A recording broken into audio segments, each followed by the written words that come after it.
Good seeing Dave out there today. Yeah, it was. I mean, I see Dave every day. Oh. It's good to hear him.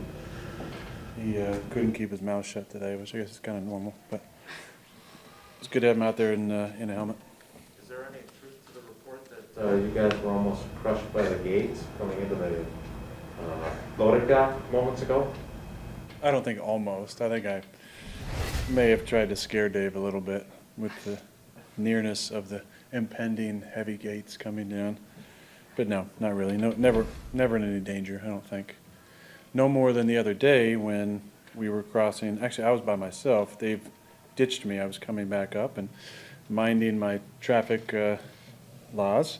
I pushed a little button there for the crosswalk, right, which the lights kind of flicker, and so I turned to my left, and there was a car that was coming and actually stopped. And every time they stop, I'm overly thankful, like, thank you so much, big wave, smile. And so I started to pull out, and the woman who had stopped started to go again, and then gave me a real mean look. And I was like, wait, okay, all right, go ahead. And then she kind of waved me on, it was one of those where you go, no, I'll go, whatever.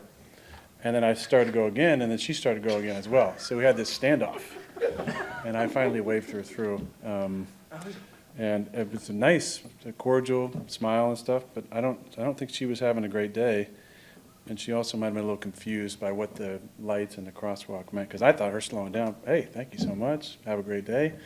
She was thinking, I'm going to ram you. She didn't recognize you, huh? No, I don't think so. Maybe it was one of those Bears fans that gave you the fingers. Might have been. Aaron, there's one member of this room that I'm not going to say his name, but his initials are Matt Schneidman, wanted us to all give you the double. That was your idea. That was your idea. No, I'm kidding. Where's Pete, huh? He's not showing his face no more? The picture that I saw, and I'm sure we all saw, of like, a number of people that were doing that, like, does that happen everywhere, or is that just Chicago? No, it happens a lot of places, I think. Definitely not just Chicago. There's some other places we've been that have some rowdy fans. Philly, I think, may be the best trash talkers. I've told the story back years and years ago when somebody the entire game, I was a backup, and he yelled, "Hey, Rodgers, get the splinters out your ass," all game long. To where by the time the third quarter happened, I was impressed that he was still at it. And so I turned to give him a little wave. But yeah, Philly fans, real good trash talkers. Aaron, you mentioned yesterday you thought Billy Turner maybe would be in line for some Pro Bowl discussion. I know his versatility's been so valuable to this team, but are you seeing him play at another level because he's able to just focus on the one spot right now? I think so. I think when he came here, you saw his ability at guard, and that's what he played primarily his first year. But man, he's a real good tackle. You know, he's got such a good feel, good punch, good set, very athletic. I always talk about how hard he works on his craft. I mean, that's true.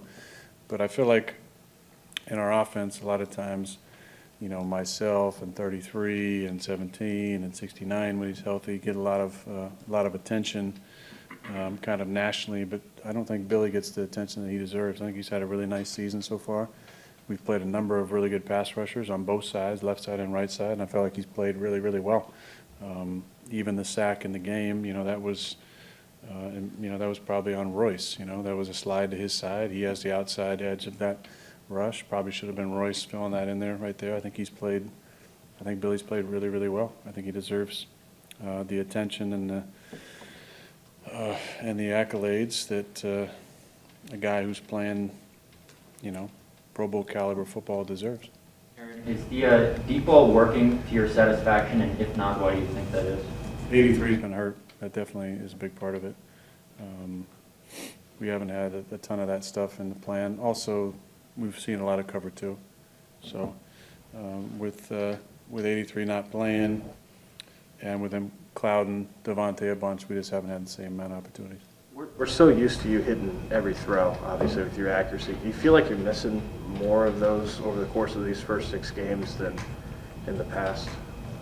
No, not really. I don't think more than usual. I think we're close on a number of them. So it doesn't feel like I'm missing more than usual. I don't know. You know, without Marquez, I mean, obviously he's been our deep threat for a while. Yeah, I don't know. I don't feel like I've been missing a ton of throws, but we haven't been connecting on as many deep balls, I think, as we have in the past. You've been part of a lot of win streaks over the years. Going into the anatomy of that, is it usually a case of the schedule lines up where you can get on a roll, or is it the mindset of those teams that have allowed it to happen? What are those big win streaks? I think it's a combination of the way that we're playing and how that confidence kind of grows over time and the flow of the season. Obviously, there's a lot that goes into that with health and opponents, you know, and where they're playing and where we're playing, where the game is being held at, how their season is going, everything lining up kind of the way that it's done. But, I mean, we've had some long win streaks here, 19 games. That's just lining up and beating the team across from you every single week. Sometimes you get into a flow, you maybe catch teams in a certain spot and you can roll off some wins. Sometimes it takes a win like Detroit and San Fran back-to-back to get you in the confident state of mind as a whole team and everybody playing well. Sometimes you win with defense, sometimes you win with kicking. Sometimes the offense is rolling like it was, you know, maybe in 14 where we were scoring so many points in the first half and making teams completely one-dimensional. It just depends on the flow of the season. This year I feel like we've been winning close games and doing enough in the crunch time to win. Aaron, it's happened now a couple of times, and it sounds like Whitney Merciless will be the next in line. But one of the challenges is you see it as you know, senior leader in that locker room to get a veteran guy like that, Jalen, acclimated. I mean, I think it's really on the coach as far as their aptitude with where we're plugging them into. I mean, Jalen was in the nickel packages for us last week, so I think they started kind of small.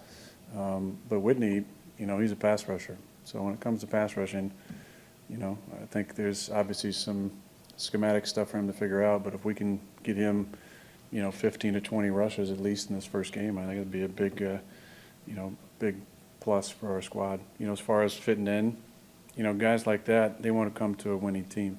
You know, and when you go from 1-5 to 5-1, it's a whole new outlook on life, I think. Now, Jalen obviously went from a good team to a good team, but for Whitney, I think I can breathe some life into a player like that for sure. And what do you think of what Lucas has given you in those spot roles, and what's sort of the value, you know, of a veteran like that can, whether it's been at center or even at the guard spots, being able to plug in there? Yeah, a lot of value when you can plug a guy in who can play respectfully at guard and excel really at either the two positions, the three positions inside, you know, both guards and the center. The backup center spot has always been a guaranteed roster spot. It just has to be because that role is so important. And unfortunately with Josh's injury, you know, gives an opportunity for Lucas now twice really to go out and play, and I thought he played excellent in the game. He's a tough, physical, smart player who's, when he's riding out with confidence, can be an elite player at center. I really feel like that. Love the kid. I tell him every single time he's out there that I love going to battle with him because he's the kind of guy you know is going to have your back, and he knows he's going to be in the right position at all times and doing exactly what he's supposed to be doing and battle and scrap and claw and fight as hard as he can. So love playing with a guy like Lucas Patrick. There's not a specific value you can put on that because the role that he plays can be priceless at times. Aaron, you referenced Pete earlier, and I heard you yesterday with Pat. I thought we were just having good fun with that athleticism thing. I didn't think we were discussing it ad nauseum. I thought we were just giving you grief and Pete grief. I like to exaggerate it just to make Pete feel real good about it. so. And I can say his name enough because he's rivaling Tom for how many times I say specific names in here. So when Pete first asked about that, you know, you talked about doing more squats and focusing on your legs, but how important is that to have that in your bag, that club in your bag at this point in your career? And then also if you could just address how you got to the point where you're actually allowed to do quarterback sneaks now after so many years of balance. And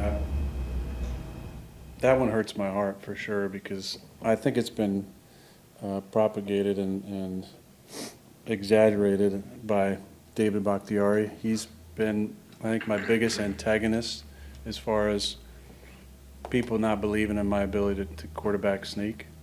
And that one hurts, because I feel like over my years, there's been one really bad one, maybe two. I fumbled down in Atlanta on the goal line.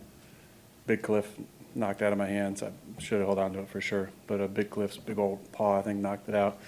And then I slipped on one, and then when I had that calf injury and I kind of fell into the end zone against Detroit, I feel like those are ones that unfortunately stick in a guy like David's mind. And he's been, like I said, he's been the biggest deterrent to us sneaking, because he tells Steno I don't like doing it and I'm terrible at it. I didn't feel like that was necessarily the case. Thankfully, he might not be the only one, because the Bears gave me an opportunity to do that. But with every opportunity I get, I feel like I take back that narrative a little bit that Dave tried to steal from me, and I'm very, very proud of that. When it comes to running, scrambling, I always want that to be a part of my game. It obviously hasn't been the last few years. One, because this offense is way more schematic, and two, because the protection's been better. So those are two great pluses. And every now and then, when necessary, I can get out and move around still a little bit. I remember you doing a walking interview with Chris Sims on a golf course. And I mean, 4 or 5 years ago, I think you were projecting from what you saw from other quarterbacks. It's not the arm that goes or some other injury. It's the legs that a quarterback's got to worry about. That's been in the back of your mind. Right? Yeah, for a long time. Mike used to say that, and I just always stuck with me, because I thought about some of the quarterbacks that he'd been around and some of the quarterbacks that I enjoyed watching. And it seemed like towards the end of their careers, they became less and less mobile and less able to generate power and force from the ground. And so I just always wanted to work on those things. It was kind of pushed right in my face in 18 when I had that difficult injury to my left leg and had a hard time kind of getting my rhythm and my balance and my strength back. And so I just rededicated myself, and I feel like it's made a difference. Aaron, knowing how the NFL is, did you get fined for yelling at the fans? Not to my knowledge. Okay. I would appeal it, for sure. Okay, to the more important question, I think all of us on the outside look at the schedule that's coming up. Do you have to remind the people in the locker room, maybe some of the younger players, to focus on Washington, not Arizona and Kansas City and so on? I mean, these are always interesting questions, because I feel like they're always answered with the same type of one day at a time, one game at a time, mindset, focus stuff. I don't know that everybody operates like that. I feel like, the schedule is the schedule.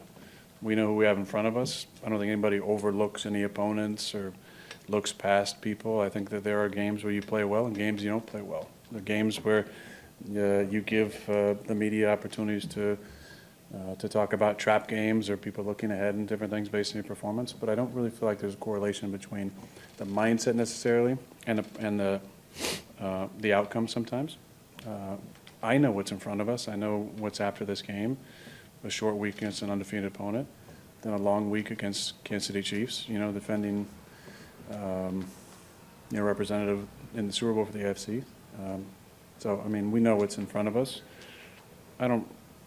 Personally, I don't ever look past anybody, but you know what's on the schedule. So, I mean, that's just kind of normal. Anybody who doesn't say that, it's just probably doing cliche talk. Time for two more. What do you see in the football team's defense? I see a lot of yards, but I also see a lot of pressures. I mean, how do you look at it? Yeah, I mean, they got a great front. They got four first-rounders. Got a lot of experience on the back end.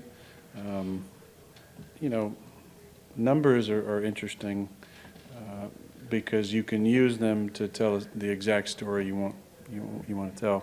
I think from a front standpoint, it's a very difficult front to block up. They got great edge rushers and guys that push pocket inside. So we've been on a streak now of I think this will be 4 or 5 straight weeks of really good fronts that we've played. So we're going to have to, protection-wise, try and slow them down a little bit, and run the ball obviously is going to be important. A lot of the yards and stuff is sometimes dictated by what their offense is doing and turnovers and different things. I feel like it's a really solid defense. They've, last year had a fantastic defense and won with defense, it seemed like in many weeks. Nothing's really changed. It's a lot of the same people. So I feel like, our goal is going to be to try and protect it up and sustain the line of scrimmage. You mentioned how great it was to see David back there on the field. If you could describe him in one word, what would that be? And what do you think having him back in any capacity just means to the team? One word? Oh, man. I don't have just one word. I mean, he when I see him running, he looks like a baby deer. He thinks of himself as the class clown, as the joker of the entire team. He is a very funny individual. But man, he from a personality standpoint, he adds so much to the squad. Part of it is he loves hearing his voice. He was in his family, there's a lot of like very loud people. So I don't think he was given a lot of attention growing up, and he felt like, now that he's, the guy and the all-pro, multiple-time left tackle, he feels like he has this voice that everybody has to listen to him now all the time. So he definitely uses that to his advantage, and it's usually appreciated. Every now and then it might be a little much for maybe Matt LaFleur or Steno and some of the young guys that he terrorizes in the offensive line room. But it's good having him back. He's, he's a stud. He's a future Hall of Famer, and he has, a different focus, I think, when it comes to him being on the field, and a different comfort for myself, and really, I think everybody else, coaching staff and the offensive line included. So it'll be nice to get him back whenever that is. Until then, we'll have to hear him yakking a bunch, because once game week happens and he's actually playing, he simmers down a little bit, but I don't think we're quite there yet. Going back to Last one, guys, he's got a meeting. Going back to the Merciless signing, which I know isn't official yet, but moves like that haven't always happened around these parts. How does it make you feel as a guy who, knowing how invested you are in this season? This season is beginning to remind me a little bit of a season over a decade ago where we've had a number of injuries, and in the course of the season added certain pieces to the mix that ended up playing a big role down the line. I think you guys can imagine what season I'm talking about, which is a good thing.